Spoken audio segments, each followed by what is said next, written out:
Syarat-syarat pemakaian alat ukur sifat datar. Video boleh diakses kepada siswa yang telah akses video sebelumnya yang mempelajari bagian-bagian alat sifat datar. Video ini membahas tentang syarat-syarat pemakaian alat sifat datar yang bertujuan untuk memudahkan siswa dalam praktek lapangan pengukuran tanah. Sebelum memulai video ini, siswa harus memperhatikan materi yang diberikan. Video ini memiliki soal pembelajaran yang akan berkaitan dengan materi selanjutnya. Syarat-syarat pemakaian alat ukur pada sifat datar. Apa aja sih?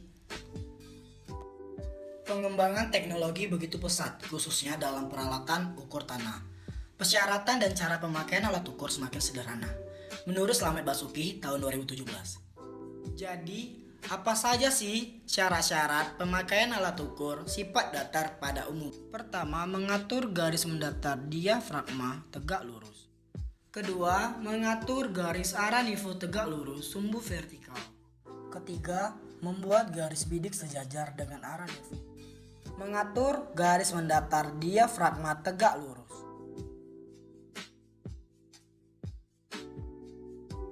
Pada umumnya, garis mendatar diafragma atau benang silang mendatar telah dibuat tegak lurus oleh sumbu satu oleh vertikal yang memproduksi alat ukur. Namun, untuk mengetahui apakah hal tersebut masih tetap atau sudah berubah, dilakukan percobaan dengan cara: pertama, pasang alat ukur sifat datar di atas tatip dan buat sumbu satu vertikal dengan mengatur nivou kotak dengan skrup ABCD.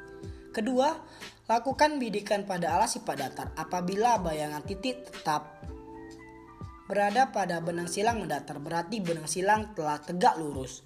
Sebaliknya, apabila benang sumbu tidak tetap pada bayangan, maka dilakukan koreksi dengan cara kendorkan semua skrup koreksi diafragma dengan pen koreksi, kemudian putar hingga benang silang horizontal dan kencangkan kembali dengan skrup koreksi.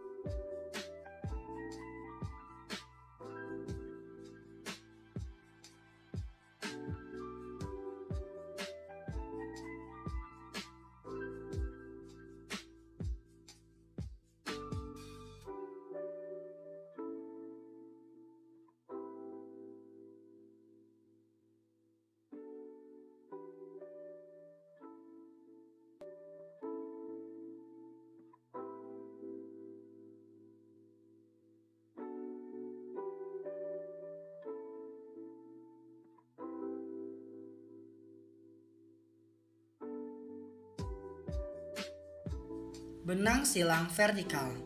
Berikut ini contoh dari gambar benang silang vertikal. Pada bidikan garis atas itu disebut benang atas. Pada bidikan garis tengah itu disebut benang tengah. Pada bidikan garis bawah itu disebut benang bawah. Benang silang yang belum vertikal. Berikut ini contoh gambar dari benang silang yang belum vertikal.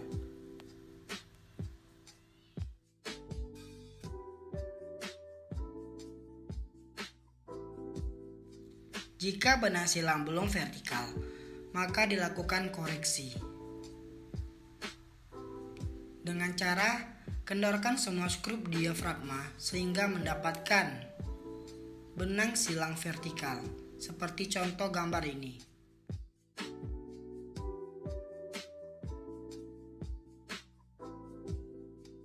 Mengatur garis arah nivou tegak lurus sumbu vertikal. Adapun maksud dari persyaratan ini adalah apabila sumbu satu telah dibuat vertikal, kemanapun teropong diputar, gelembung nivou akan tetap seimbang.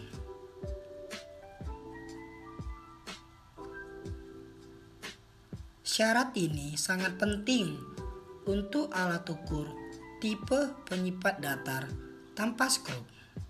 Namun, pada alat ukur tipe ungkit, syarat ini tidak terlalu dihiraukan karena tipe ungkit dapat diseimbangkan dengan skrup ungkit dengan memutar skrup penyetel A, B, dan C, membuat garis bidik sejajar dengan garis arah nivou. Pada penyipat datar, yang diperlukan adalah garis bidik mendatar. Masalahnya, Banyak yang tidak tahu apakah garis bidik sudah mendatar atau tidak. Untuk mengetahuinya, bisa dibantu dengan nifo tabung. Jika gelembung nifo tabung seimbang, maka garis arah nifo akan juga ikut mendatar. Untuk membuat garis bidik sejajar dengan garis arah nifo, bisa dilakukan dengan cara: pertama, buat 3 buah penggal garis panjang dalam satu garis lurus di lapangan. Misalnya, dengan titik A, B, C, D masing-masing berjarak 10 meter. Kedua, dirikan rambu vertikal di titik A dan C. Ukur beda tingginya dengan penyipat datar. Distel di atas titik B. Saat membidik di rambu A dan C, atur agar gelembung nifo tabung selalu seimbang di tengah. Jika garis bidik belum sejajar dengan garis nifo, maka yang terbaca pada rambu A menjadi A1 dan di rambu C menjadi C1. Untuk garis yang sudah sejajar dengan garis nifo atau garis bidik mendatar akan terbaca A0 dan C0. Ketiga, bagaimana cara mengatasi saat membidik rambu gelembung nifo tabung tidak seimbang? Cara koreksinya dengan memutar skrup koreksi diafragma atas dan bawah dengan pen koreksi dan gelembung nifo tabung akan tetap.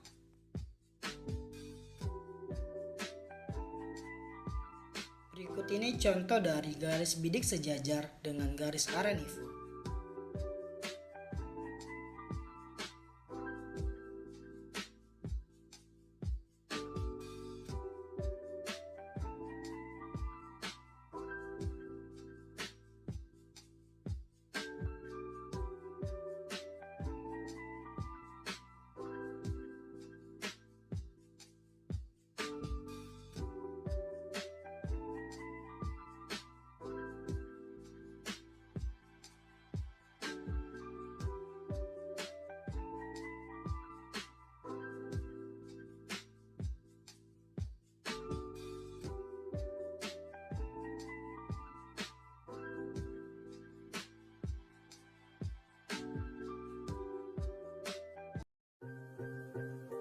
Soal pembelajaran pertama.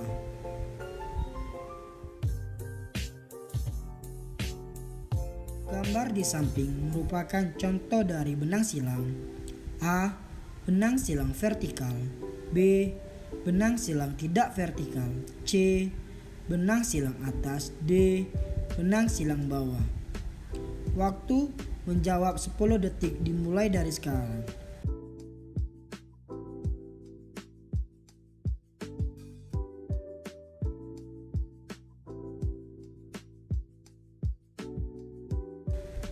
Jawabannya adalah A.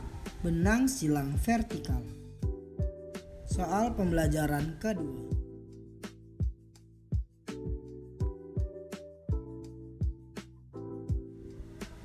Gambar di samping merupakan contoh dari benang silang. A.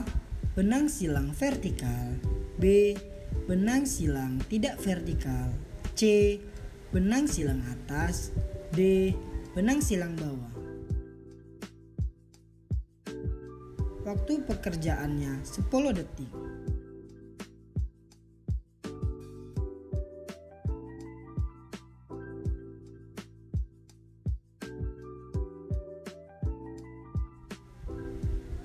Jawabannya adalah B. Benang silang tidak vertikal. Soal ketiga. Bagaimana cara mengatasi jika saat membidik rambu gelembung nifo tabung tidak seimbang? A. Memutar skrup koreksi diafragma atas dan bawah dengan pen koreksi dan gelembung nifo akan tetap. B. Memutar skrup koreksi objektif dengan pen koreksi dan gelembung nifo akan tetap. C. Memutar skrup koreksi okuler dengan pen koreksi dan gelembung nifo akan tetap. D. Memutar skrup koreksi lingkaran busur horizontal dengan pen koreksi dan gelembung nifo akan tetap. Waktu pekerjaannya 10 detik dimulai dari sekarang.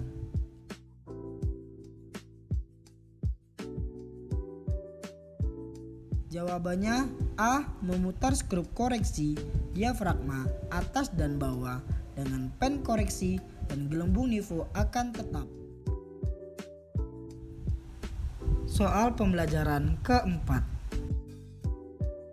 Sebutkan 3 benang yang terdapat pada gambar di samping dalam proses pembidikan pengukuran tanah. A. Benang bidikan. B. Benang diafragma. C. Benang A, B, dan C. D. Benang atas, tengah, dan bawah. Waktu menjawab 10 detik.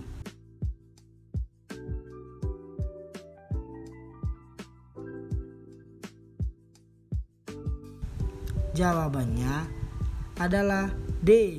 Benang atas, tengah, dan bawah.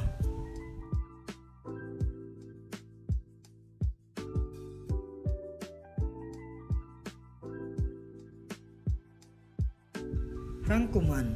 Syarat-syarat pemakaian alat ukur sifat datar terbagi atas 3, yaitu 1. Mengatur garis mendatar diafragma tegak lurus. Biasanya garis mendatar diafragma tegak lurus jarang terkena masalah. Untuk mengatasi masalah, jika terjadi dengan cara kendorkan semua skrup koreksi diafragma dengan pen koreksi, kemudian putar hingga mendapatkan benang silang horizontal dan kencangkan kembali skrup. Kedua, mengatur garis arah nifo tegak lurus sumbu vertikal. Syarat ini penting untuk alat ukur penyipat datar tipe tanpa ungkit. Untuk tipe ungkit, syarat ini dihiraukan karena tipe ungkit dapat diseimbangkan dengan memutar skrup penyetel A, B, dan C. 3. Membuat garis bidik sejajar dengan garis arah nifo. Untuk mengetahuinya, bisa dibantu dengan nifo tabung. Jika gelembung nifo seimbang, maka garis arah nifo ikut mendatar.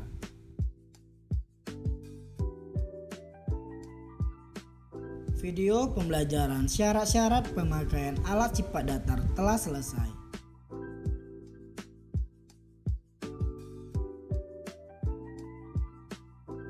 Materi selanjutnya adalah sumber kesalahan pengukuran. Siswa tidak boleh akses video selanjutnya jika belum akses video pembelajaran sebelumnya. Dan siswa dibolehkan akses jika soal pembelajaran dikerjakan mendapatkan nilai 75.